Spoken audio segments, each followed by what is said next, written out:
Boga, boga, boga, boga, boga, boga, boga, boga, boga, ooh, boga, ooh, boga, boga, boga, ooh. Good evening. I'm Papis Moria, the new news anchor at Q News.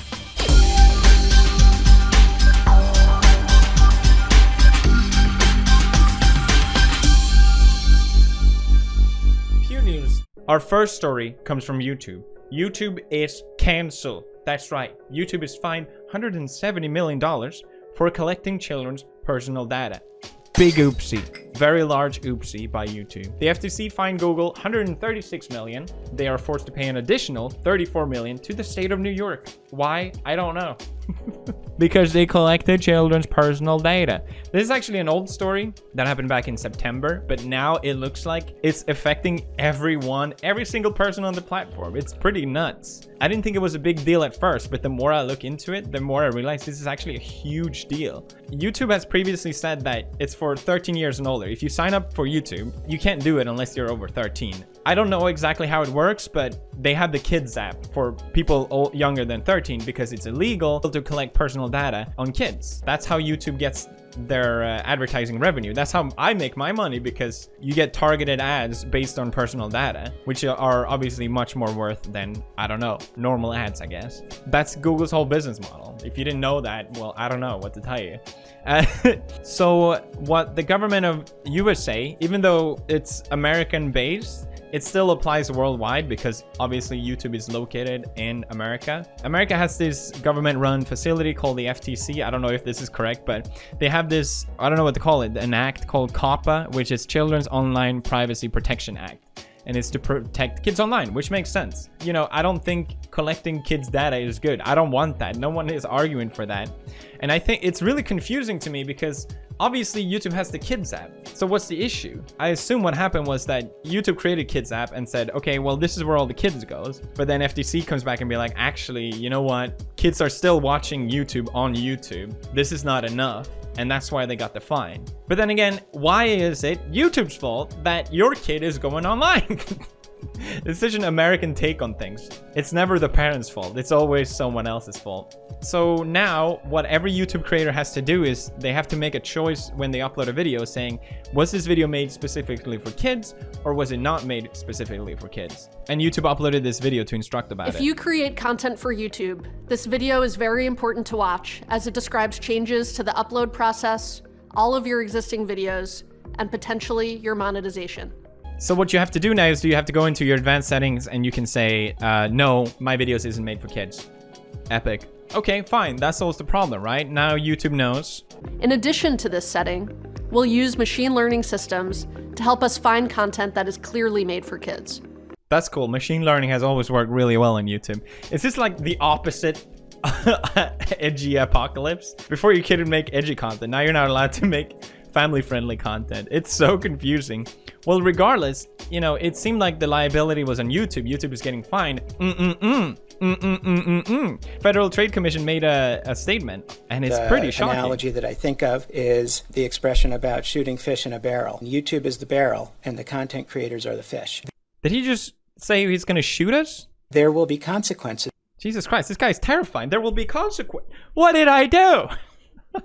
We have a variety of tools at our disposal to cull through those 23 million channels and in an expeditious way. So when we talk about aggressiveness, what does that mean? We are typically talking about civil penalties. Not only can we sue Google and YouTube for compliance with COPPA, but also individual channel owners and content creators. Cool. So not only can they sue YouTube, they can sue people that upload content online. What? That makes no sense. Control your children, please. So I think the maximum that FTC can sue you for is 42,000. That's what I heard at least. But that's per video basis. I have 5,000 videos on my channel. If 24 videos get deemed by FTC as targeted for kids, then I own them $1 million. Epic. I forgot to mention, so what happens if a video gets flagged made for kids? The video will not get recommended by other videos. Most of the revenue will be removed. From 60 to 90% of the revenue is just cut off completely. And all the comments will be removed from that video as well. I mean, when I first heard about it, I was like, oh, well, I never purposely made content for kids. I never try and direct my content for kids. But then at the same time, YouTube now has changed their format, so you can't swear. Edgy content is really not allowed. So you're kind of forced to be family friendly, but now it seems you're getting punished for it. You can possibly get a lawsuit. It's so crazy. And at first, my initial reaction was like, yeah, you know what? I understand FTC. There's a lot of clearly, 100% clearly, in my opinion, content that is made for kids on the platform, which is very profitable and very lucrative. I mean, you got Morgs. Balls. I can't see anyone over the age of 12 watching Morgs. Balls. And it's always kind of weird. Like, why is that on YouTube? Why is that not on the Kids app? Isn't that what the Kids app is for, right? In case you didn't know this, the most profitable channel on YouTube is Ryan's Toy Review, which is a 7-year-old unboxing toys. That's clearly made for kids, okay? No adult. That's an obvious case, in my opinion. What's up, Spy Ninjas? We are inside a PC9's car. He's passed out in the back. Regina, what did you do? I didn't do this, guys. You got into a battle royale with a bunch of hackers, and they did this to him. Whoa. Yeah, they betrayed him. I don't see anyone over the age of 12 watching this either. Sorry, Chad. But I think he knows. These are clearly made for kids, right? And it always weirded me out. And even Jake Paul, you know? I remember Nerdseed did a really good video on this where he showed just how Jake Paul is marketing to kids. All these colored areas is him talking about plug for different merchandise and different products and touring. This is all promos for kids. And Jake Paul himself even said what his audience is. I'd say it's like 8 years old to like 16 years old, and so that's where I. Okay, ladies and gentlemen, we got him. Like, epic. Now, here's what it changed for me, because YouTube has already started to strike down on videos and flagging them as for kids only. And by the way, what happens if the video gets flagged for kids only, or specifically made for kids, it means you get caught up from recommended, you're not allowed to read the comments anymore, and most of your revenue is going to go away. Probably between 60 to 90% of your revenue is going to be gone. So it's a pretty significant change. It's hitting people that I don't think deserve it. Like this channel, for example, Pixel Dan, his content was flagged by it. He does figurines. He shows figurines, old toys. It doesn't strike me as for kids at all when I watched it, but I guess since it's toys, that makes it liable. And that shows kind of where the line is drawn. He tweeted that his Watchmen figurine was made for kids. His South Park series, made for kids. South Park. I almost read it wrong. I'm like, oh, so it's not for kids. No, wait, it is. They specified it for kids. Obviously, YouTube is going to do wrong, but at the same time, god damn, this really shows. And it's not just him. There was another figurine channel, Jang Bricks, for example, who does like Lego builds.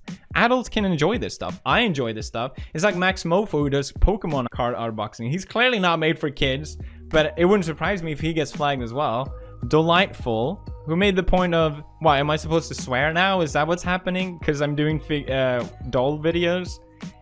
Again, sure, maybe kids watch it, but how is that her fault? They're clearly not directed to kids. At least that's not the vibe I got from it. It's artistic preference, of course, but I prefer exaggerated or simplified characters' faces to realistically sculpted ones. So seeing that, it makes it very, very, very annoying. Even CypherDen as well, who's done animation on my channel. They are on my channel. They got flagged as made for kids. What? Because it's a cartoon? Because it's an animation? Think about all the animators on YouTube now. Are they gonna get like, Jesus? YouTube, don't make edgy content. Also YouTube, don't make family-friendly content. God damn it. It feels like a joke at this point. I think Jack is a good example too, because I think people have this idea that Jack is family-friendly or because he plays games or whatever. But in reality, he swears a lot. He drops the freaking C word. Or is FTC gonna be able to see that nuance and be like, oh, well, he plays Minecraft, so adults can enjoy kids' games. It's not a kids' game. Kids just like it. That's not my fault. Me, when I rewatched PewDiePie videos and forgot he used to swear a lot. Yeah, I stopped swearing in my videos. AdSense is my bread and butter. If I uploaded once a month and had like a brand deal, yeah, it wouldn't matter. But I'm not gonna lose revenue just to say fuck. It just seems so stupid. But now, is my Minecraft videos gonna get... I don't understand. Another thing, I have figurine unboxing collection. I don't think it's for kids.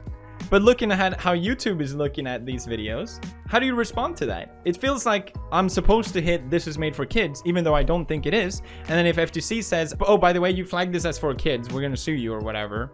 I know this is a improbable thing that will happen, but still, it would make me legally liable if I flag it for kids, right? Because that's admitting guilt. That's admitting, oh yeah, no, I think you're right, when I don't think it's right. So I'm just forced to remove this video instead. That's like the only thing I know how to deal with this. I love this tweet. Me trying to make Roblox videos for fun. The FTC. Stop right there, criminal scum. Nobody breaks the law on my watch. I'm confiscating your stolen goods. Now pay your fine, or it's off to jail. There's Ryan's toy review, and then there's people making content that kids maybe enjoys. What the hell are they supposed to do about that? It makes no sense. And it's also saw this tweet. Honestly, the whole thing is backwards. Access to comment suggested monetization, etc. should be done on a per account basis, not per video basis. Yes. Thank you. There's so many channels on YouTube that make really good family-friendly content. Is that not a thing anymore? I think it's one of these things where we're just gonna have to wait and see and see how FTC enforces this. If you're a smaller channel, I don't know. I know one thing is for sure. What's up, my 19-year-olds? That's right, you're 19-year-old now. Congratulations. God damn it. I can't believe it. They grow up so fast. You can comment on this proposition and leave your feedback if you want to. I love this, by the way. In their presentation as example, slang and pop culture phrases such as fun, free stuff, whatever, cool, duh, duh. You know, I use ironic family-friendly jokes in my Minecraft series, like plip plop, and I say all these like childish words as a joke. Are they gonna be able to tell that? I don't know. Stop. Why is YouTube always like this? Always. Can you imagine these channels that are making like figurine or Lego or whatever? Just like that. Livelihood ching chong, bing bong. You know what I mean? Not epic. Next news. Oh my god. If I go on Twitter, this is what I see. These anime avatar kids are just absolutely relentlessly calling me a transphobe on Twitter. I like this person with the most retweets, who then admitted, no, I didn't watch the video. Epic. So why am I a transphobe? Well, because I allegedly, purposely misgendered someone. It was in my Dr. Phil video. Zoomer thinks his mom is too irrelevant. This video I got claimed, by the way, RIP. I'm glad we went through all this extensive effort to try and get it monetized. Regardless, this person, who to me so clearly was a Jeffree Star wannabe or lookalike, or inspired, whatever. And I didn't even think about it because she had a masculine name. Her name was Bamaran, and I looked it up. Bamaran is a boy's name, so it's not that weird to think they would be referred as a he. And she wasn't mentioned as she anywhere by anyone in the video. So it's not that weird. If I did, I would have noticed and I would have changed it. But no, I'm a transphobe, okay? Did you not know that? I didn't watch the video, but PewDiePie is a transphobe. I know what his intent is at every point. You know, I actually support LGBT. I would never, and I could have been more careful, but I would never purposely misgender someone as a way to antagonize or troll like that. I wouldn't do that. Same with sexuality. That's not okay. You shouldn't do it either. I wouldn't do it. But these dumb-ass anime avatar kids on Twitter, I mean, your brains are not fully developed, clearly. You're just making noise. You're not helping anyone. Just wait for everyone to respond now. Oh, well, he should be more responsible. Yeah, maybe he didn't do it on purpose, but he should be. It's the same shit all over again. Go fuck yourself. That's it. All right, that was my debut. Poppy Smoria here. Hope you guys enjoyed Pew News. I think I have a long, prosperous future as a news anchor. I know I said I wouldn't do Pew News, but I think if topics interest me and it's worth talking about, like COPPA, I think is really important. I'll probably do these from time to time, okay? Epic. Other than that, thanks for watching. If you want to support the channel, please buy merch, please. Oh, God.